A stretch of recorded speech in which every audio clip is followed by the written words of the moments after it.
Ba-ding! Thumbs up. Howdy, howdy, howdy, nearly senior citizen here. Greetings, boys, girls, and to all of our non-binary friends, and welcome to this, a brand new day. Oh boy, it's getting to be really into spring and summer. I went outside this morning, and even though it is gray and cloudy and raining, I was perfectly fine wearing just these two shirts. I was comfortably warm, stepping outside at 6 o'clock in the morning. So, yay. Thumbs up for that. Anyway, though, front loading of videos, and I'm still editing on my PS4 for the moment, but if you could toss me a like, that'd be awesome. If you could subscribe to the channel, that'd be very cool. If you could leave me a comment, that'd be double plus good. And even though I can't put my Patreon patrons up here in front of me, I am still showing names of people that have been my patrons and still are. That's not good English, but hopefully you understand. I'm going through the entire list of patrons by groups of 4, so thumbs up and thank you.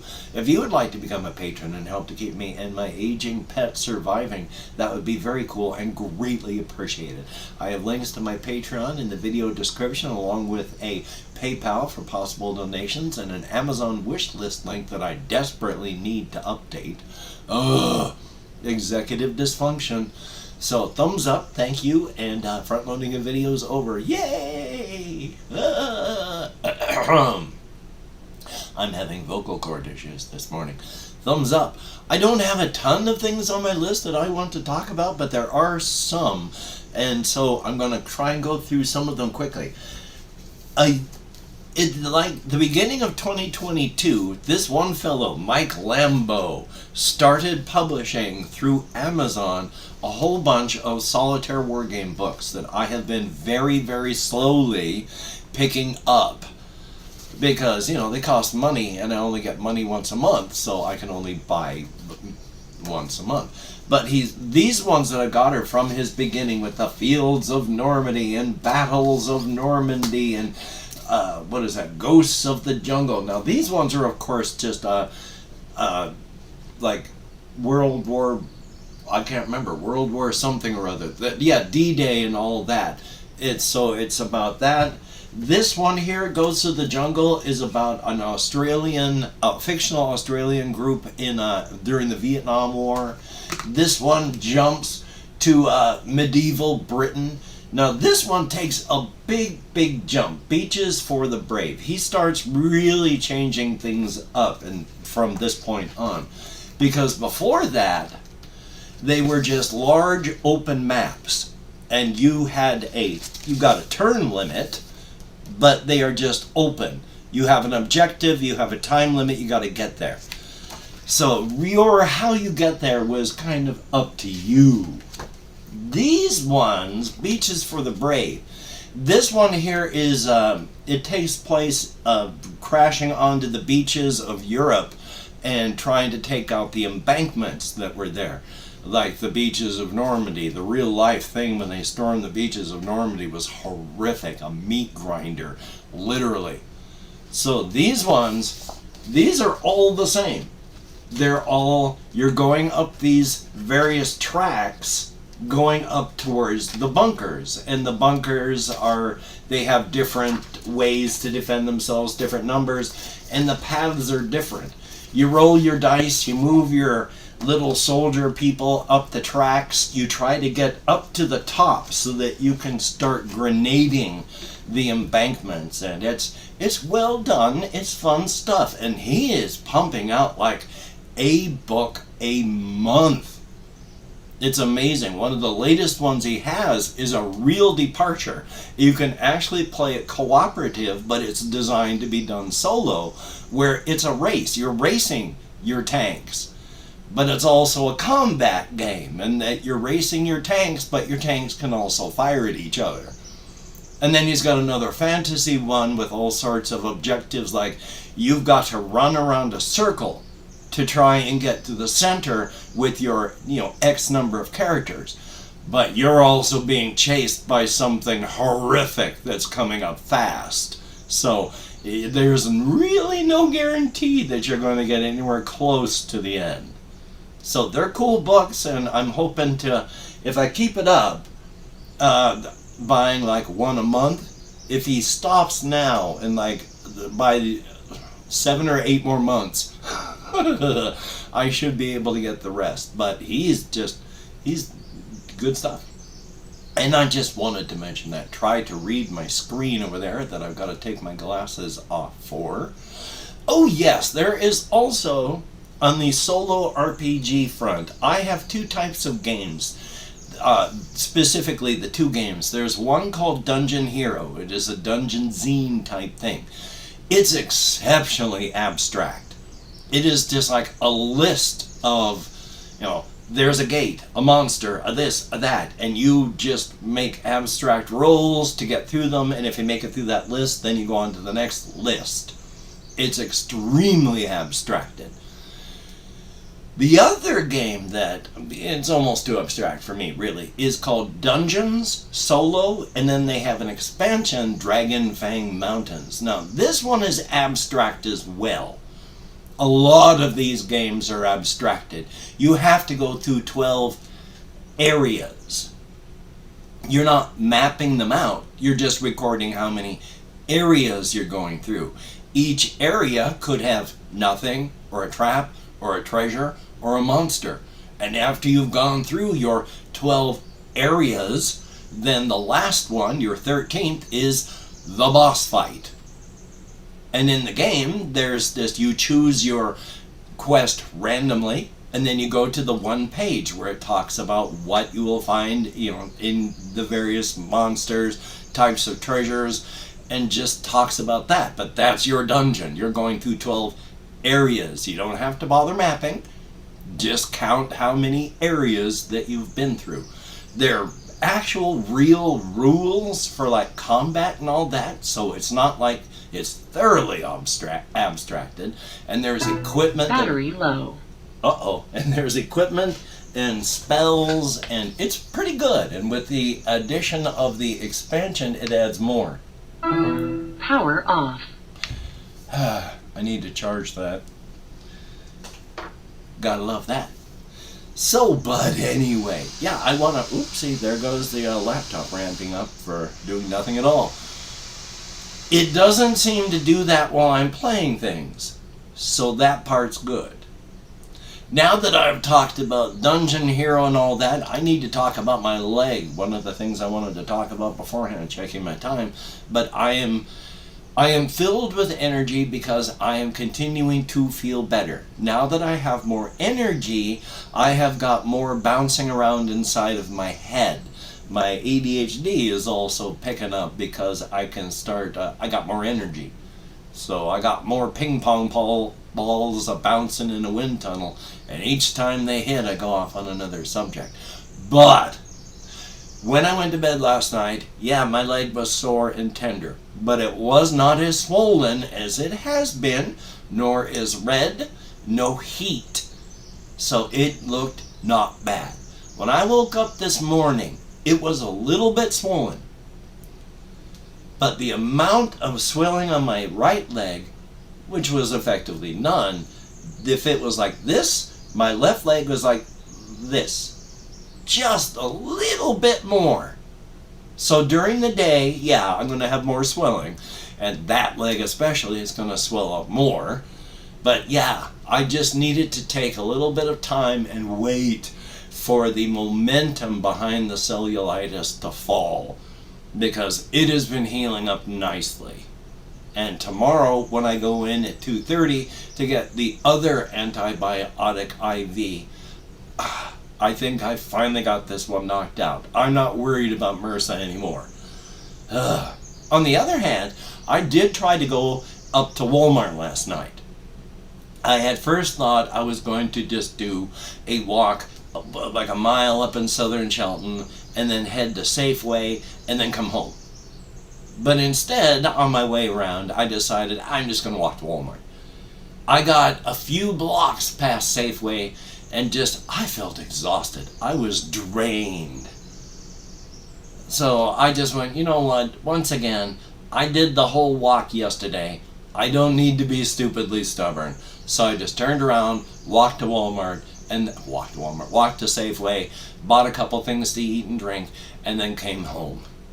So entirety of the walk was 45 minutes, an hour or less. It was a quick walk, but at least I got some stuff done, and that's a good thing. Very, very good. I'm glad my leg is getting better, but yeah, I'm still fighting it, so I'm still feeling somewhat drained, even though I got way more energy than I have had. So thumbs up for that. Anything else that I have on my list here? Largely, oh yes, I'm going to talk about this one before I go into the whole creative cosmic horror stuff. I talked yesterday a lot about how I generally use dark humor, and if I'm laughing at something horrible, I am generally not laughing at the horrible thing. It's laughing at the thing behind it. You laugh at death to take some of the power and the sting out of death. That is why I laugh at death and make fun of tragic things. It's mocking the horrors behind it to take some of the sting out of it. There are, of course, as many different reasons as people express dark humor as there are human beings. Yeah, there are people out there that when they are laughing at tragedy, they're just simply laughing at tragedy. They're laughing because people died. They're happy because people suffered, and they think it is actually literally funny. There are those. And there are those that deal with tragedy through humor to try and, well, I can't say exactly why, because those reasons would differ for each individual person, but you deal with tragedy through humor so that it does not hurt as much. You're not doing it in the same fashion that I am, or that others do, but it is a valid method. All of them are valid, if not as socially acceptable. I mean, laughing because people are dying, yeah, it's valid, but it's on the extreme edges there, and very few others are going to be laughing with you. So the reasons I laugh at dark humor is, again, it's to take the sting out of death. I mean, I've got death running at me like a freight train here at 60 and a half. We all do, but the older you get, the louder you hear the death march drums. Thumbs up for that.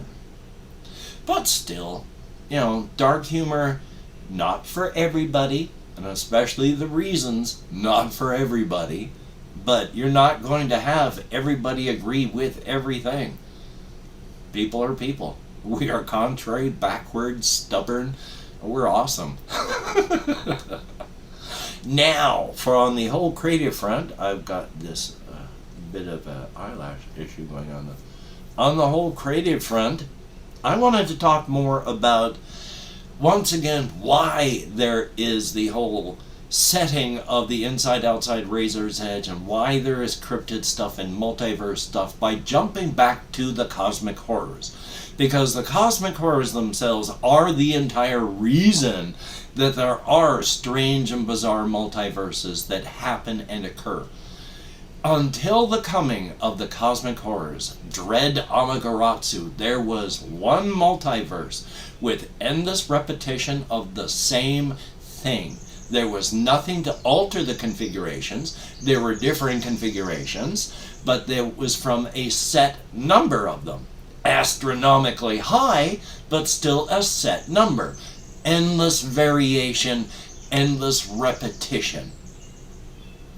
Then, there was a change that would have prompted the arrival of the cosmic horrors when the builders took on the challenge to create an infinite city of infinite size, infinite enrichment, and filled with an infinite number of individual peoples.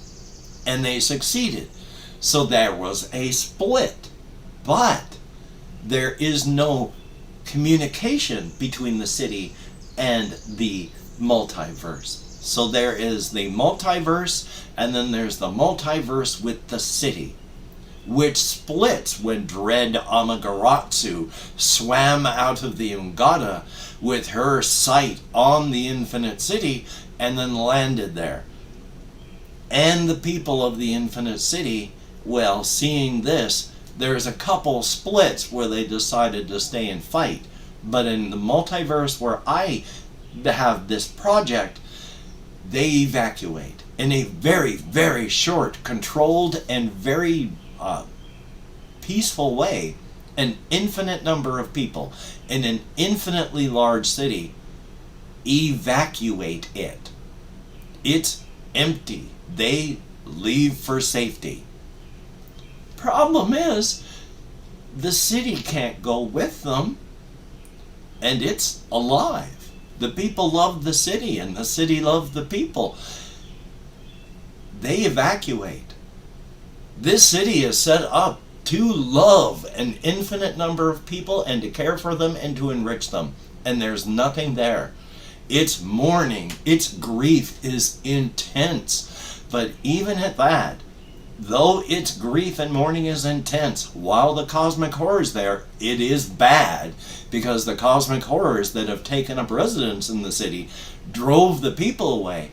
But at least while the cosmic horrors are there, the city isn't alone, because the cosmic horrors do have a finite lifespan, and the city is going to exist for an infinite amount of time.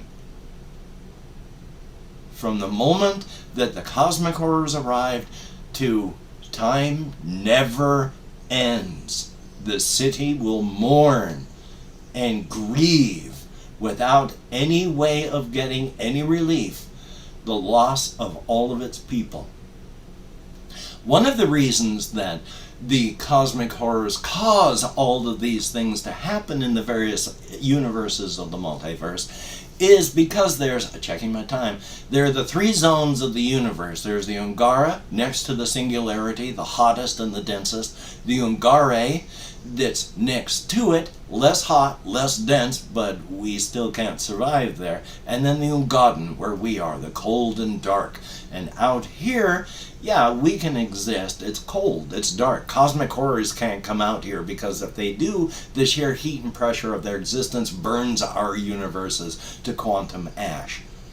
So they can't come out here, but they can send their minions out into the cold and dark to do things, because they're still interested. When they have an interest in a universe, the heat and the pressure of their interest radiates outward. The heat and the pressure of their interest slightly melts the edges of universes within that. Energies and such leak out of these universes. When the interest fades, the realities heal themselves, and they're good again, but they've lost those energies, they've lost those beings, they've lost those artifacts. Those are drifting throughout the multiverse through the Ungabe. The Ungabe is the insulating infinite nothingness that separates all of the multiverses. It's like if you see a bubble of soap, that came out weird, like a bubble, like bubble baths. Like a bubble bath. All of those bubbles are individual universes, and the actual film that separates them, that's the Ungabe. Effectively, a good metaphor for it. Because of their interest and the pressure, all of these energies are flowing freely through each of these zones. There's no way to separate them with the energies. And they enter universes at moments of configuration and alter them and become a part of them, or they enter universes after they have begun inflation and become a part of those universes and change them. That is how you have weird and strange things that occur. It is because of these interests that you have the conjoined universes, like the inside and outside, where it's a failing universe that was dying that became blown apart of our universe. Without the cosmic horror energies, it would have been effectively dead. But with those energies that poured into it, it is an amazing thing. All of these energies flowing do this. Now, of all the cosmic horrors, there is one cosmic horror that fits perfectly for our world. Kadiron. I am so sorry that I cannot speak English properly. I'm filled with so much energy today because I have healed so well. Qadiron can best be envisioned as a gigantic worm crawling and eating its way through the reality of the multiverse, endlessly chewing forward and just biting, chewing, eating, and traveling. Endless, mindless consumption. Capitalism to a T.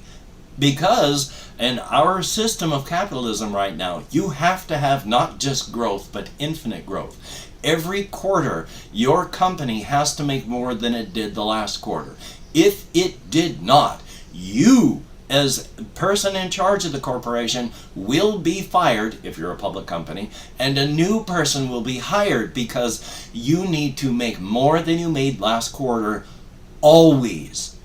Always. You have to have growth. You have to make more than you did the last quarter. Qadiron is in charge. Endless, mindless consumption. And of course, the other cosmic horror, one of them, of the 12, Nebukiro, is behind what's going on with the abyssal ocean underneath the oval lakes that are scattered throughout the southeastern United States. There are a lot of cosmic cosmic horror influences on this world, as there are in most. Thumbs up for that. Oh, my sinuses. You can hear them. They sound awful. They've been clogging up as I've been talking. Yay. And I've opened up 24 hours worth of comments on my community tab. Going to go through and thank however many people have left me comments in the past 24 hours. If I mispronounce the username, no disrespect is intended. And I'm going to count on the fingers of this hand, but it's habit. And I got to take my glasses off so I can see my screen. I hate having the vision that I do. I mean, I'm nearsighted, farsighted, and my monitor's too far away for this eye and too close for this eye, so I can't see it at all. We have JAYY, thumbs up, thank you, greatly appreciated. Floramu, thumbs up, and yeah, well, I mean, I have not been just momentarily decided to be on the bad list by a techno god. It's just my life. John Dillon, thumbs up, thank you. There is Droid, greatly appreciated. Nexor EH, thumbs up, thank you very, very much, greatly appreciated. And yeah, so thumbs up, thank you. And there is Chris, greatly appreciated. Beyond the Capsule, greatly appreciated. Jesse Koskinen. Yeah, spring is here for real and for true, hokily, smokily. And that is it. Thumbs up, thank you, each and every person. Yeah, I went and did my video yesterday on Old Fartenstein. 130 some odd different views. I don't know how long the views are, haven't checked those, but 0 comment, so thumbs up. Anyway, though, thumbs up and thank you all. You get me out of my head, into the world, dealing with real people. At least I can see some things a little bit with these on. A good thing. I'm going to try and take it easy today as well as record something, because I need the habit and routine with where I am on my own personal autism spectrum. That is very important to me. So thumbs up. I've been trying to record as best I can, but oh boy, the way I feel today with all this energy that I have and I'm feeling is compared to the way I have felt this past month and a half. It is like the difference between night and day. I feel like I'm filled with carbonated water. I'm just bubbling. So thumbs up for that. Anyway, though, hopefully you can get done what you need to get done. That would be good. But if not, don't beat yourself up. And until we meet again, you take care. Have a great day today. I will see you on the flip side. And that is indeed a very good thing.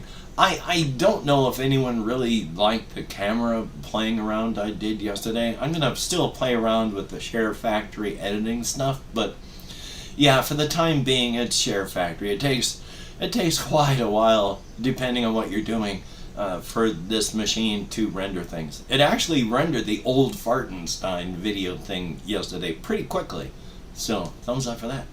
Anyway, though, you take care, and have a very, very good day. Yay. Yay.